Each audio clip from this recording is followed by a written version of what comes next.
Hello, boys and girls. Welcome. I am so excited to share another day with you. We are here for Can You Picture This?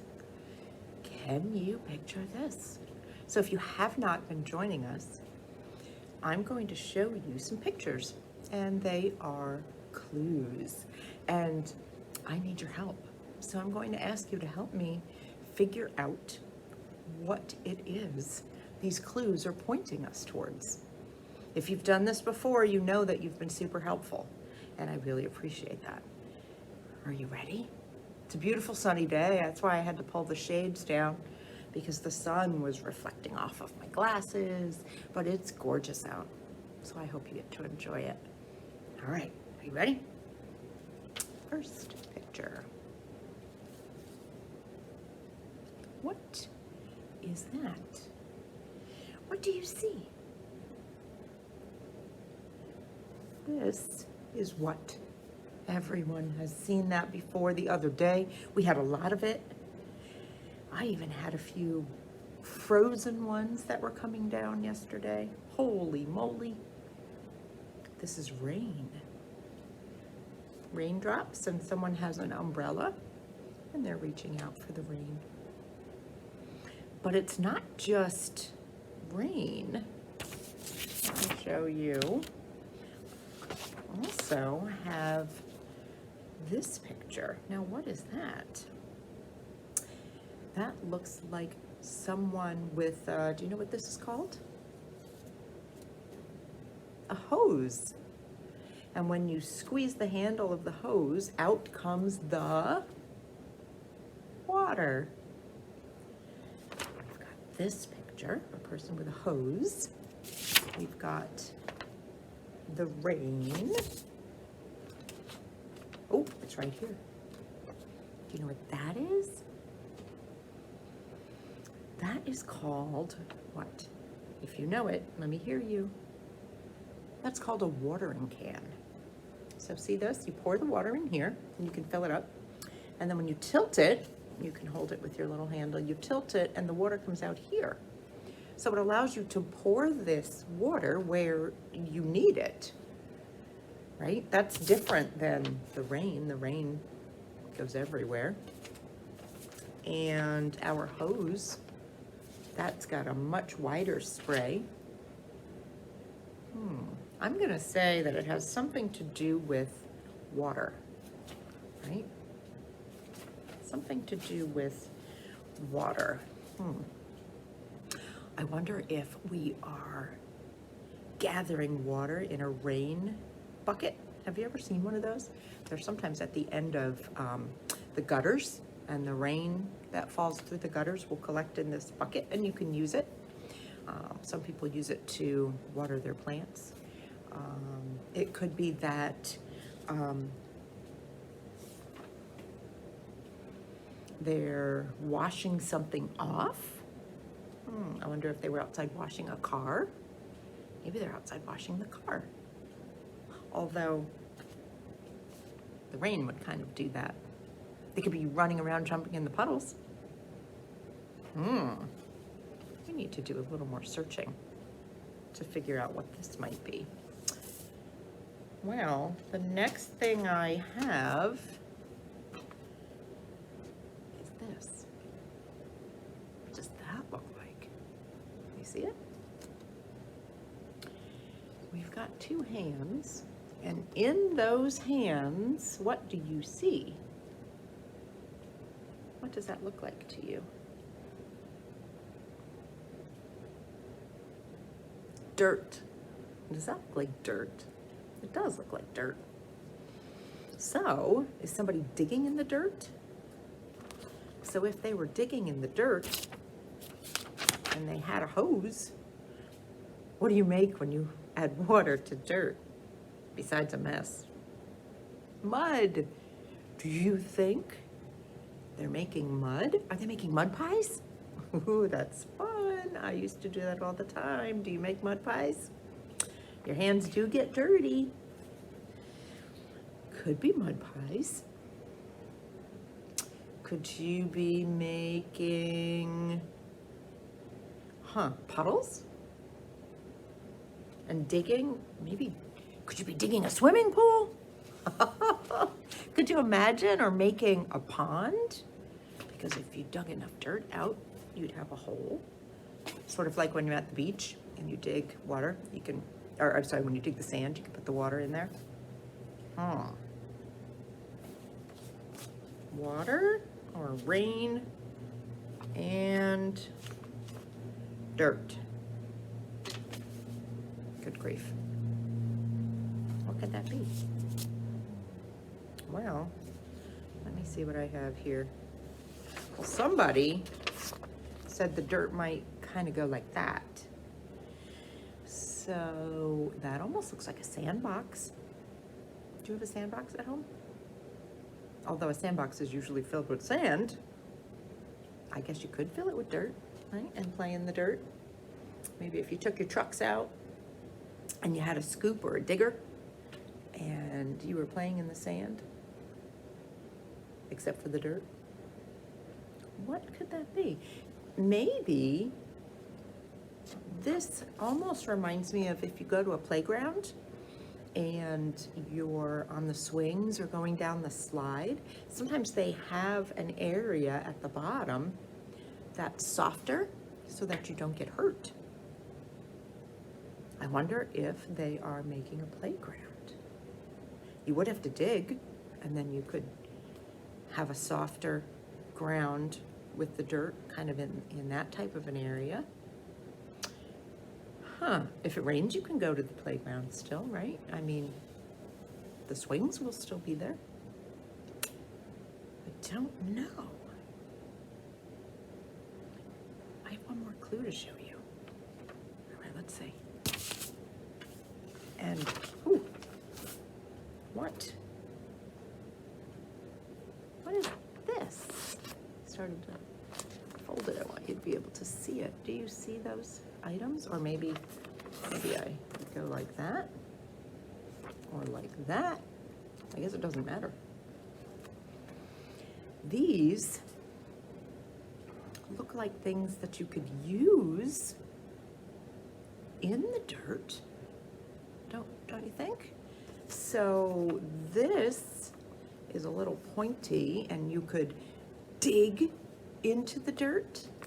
You could here too. This would maybe help you if the dirt was very compact, or it was hard to dig, or if there were a lot of rocks.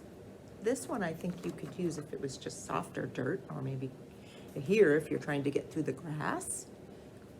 This looks almost like a rake, like when you're outside raking leaves, except for it's smaller. It looks like you would just hold it in your hand like that, and you could make rows, or you could also break up the ground. And then this guy, I want to say this tool is going to help us to make like a long, maybe hole in the ground. Would you use this to dig up the dirt that we're collecting? So, okay, let's see. If we had these items in an area, something like this, and then we had a watering can. Well, oh look, here are some of those same items. This reminds me of Mr. McGregor in Peter Cottontail. I can just see this going scratch, scratch, scratch, scratch into the ground. So if we used our tools like this, and if our dirt ended up looking like this, well then with this, we definitely need to make sure we use the hose, or nature can do it for us with the rain. Do you know what it is that we're thinking about? Well, let me tell you, since this month has been National Poetry Month, I'm going to read something to you. You might know it. And if you do, you can say it along with me. Mary, Mary, quite contrary, how does your garden grow? Silver bells and cockle shells, all pretty maids in a row. Wait a minute. Mary, Mary, quite contrary. What was she doing? Where was she? She was in a garden. That's it. Water, dirt, and those tools. They are all necessary things to make a garden. And you know, gardens can be many different things. This is a beautiful flower garden, and you can see that there are fountains and there's paths that you can walk along. You can see there's more flowers back here if you look real close. Beautiful different flowers. But can a garden be something else? Doesn't have to be flowers. What if it were for vegetables? Wow. What do you see there? I know you can't really see me, but that's okay. Let's go. Let's see. We've got garlic, cucumbers, potatoes, carrots, tomatoes, beets on the bottom. Can you see? Oh, here we go. Beets. Wow. And some other yummy veggies. So, our garden could end up looking like that. That looks awesome. Lots of different things growing in that garden. That does look like a vegetable garden to me, although I don't actually see any of the vegetables yet. But I almost want to say that these could be peas that grow, and oh my gosh, raw peas are so yummy. And some type of a lettuce, but this is also lettuce. Let me tell you, these are the yummiest when you pick them straight from a garden. Do you know what they are? Tomatoes. Those are tomatoes. But I also see a little pepper. So we have tomatoes, pepper, and a couple of other things growing here too. Oh my goodness, a garden. Mary, Mary, quite contrary, how does your garden grow? I have some other poems to share with you because being Poem Month, I love to read poetry. And this is a poem that was written by a 4-year-old boy. You can write poems too. That's right. This is called My Lonely Garden by Nadim. It's peaceful, calm, especially when there's bugs flying around in the sun. And I get to just be thinking on my nice blue bench. And all I can feel on my back is sunshine. And all I get to do is look at the beautiful plants and things and do whatever I want in my garden. Wow. That was really nice. This is another poem. It's called A Garden, written by Shannon Deanna Schofield. Daisies dancing in my mind, regal roses smell so fine. Glads stand tall in a line in my dream of a garden. Shovel and spade ready to toil as I push and dig in heavy soil. It's so hot as I construct a garden. Rain and sun come from above. In a tree is a cooing dove. My heart is now filled with love when I grow a garden. And there's more. It's a longer poem. You'll have to look that one up if you'd like to know more about it. Do you have a garden? I have had a garden in the past, And I have had flowers in my garden. I have had vegetables in my garden. I always love to grow tomatoes, like I said, because they just taste so delicious. And if you ever have the opportunity to grow peas, I know you might not like peas, not everybody likes peas, but raw peas that grow in their pod and you can just pick them and wow, oh wow, beyond yummy. So of course, as I always try to do, I've got some books. Grandpa's Garden. And so look, Grandpa and perhaps his grandson are growing and building and creating a garden. And look, the peas, they are super, super yummy. This is by Stella Fry and Sheila Moxley. And if you want to know about Grandpa's garden, you can take a look. They're growing all types of things in Grandpa's garden.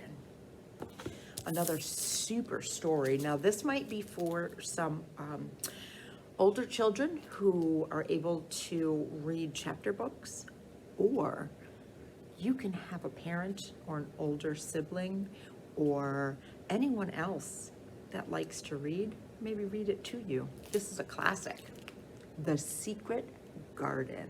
And this is illustrated by Inga Moore and written by Frances Hodgson Burnett. The Secret Garden. Let's see. I don't have a whole lot of pictures in this one. There is a lot of reading, but it's a fantastic story. And then this last book, which I hope you'll consider, was super fun and funny. And although it has nothing in the name about a garden, this is called Chicks and Salsa. And here's our chicks. Let me show you these pictures because it definitely talks about a garden. These chicks live on a farm, and here they crept into the garden where they took tomatoes and onions. I wonder what they're going to do with that. And look at this little piggy. He's going and getting the hot peppers. Look, he tried it. It's hot. You have to be careful. This is a funny story, and I would love to know if you've read it, what you think about it, and if you decide to take it out, tell me if you liked it. So funny. This is by Aaron Reynolds. Whoops, glare. And illustrated by Paulette Bogan. Super funny. You have to try it. So, while my garden never looked like this, and I never got that many vegetables, I still was able to go outside and grow something. It was super fun. And I hope maybe you were able to come to our seed and garden afternoon here at the library, and you were able to get some seeds and you can grow some things of your own. You don't even need a big garden. You can take a handful of dirt and put it inside a cup and you'd be able to grow a flower or some herbs, whatever you have seeds for. And then just put it in the window so it gets some sun, water it, and share some love. Everything needs a little love to grow, right? You can't ever have too much love. Remember that. Just like I say, share your smile. It's one way that you can share some love. Always wonderful to see you, boys and girls. Thank you for your help. We did it again. Did it again. If you have any other ideas that you would like to see us do for Can You Picture This, let me know. Now that the library's open, you can come in and tell me. Or you can let somebody know right at the counter where Children's is. It would be nice to see you. Be well. Go outside. Have a great day. Bye.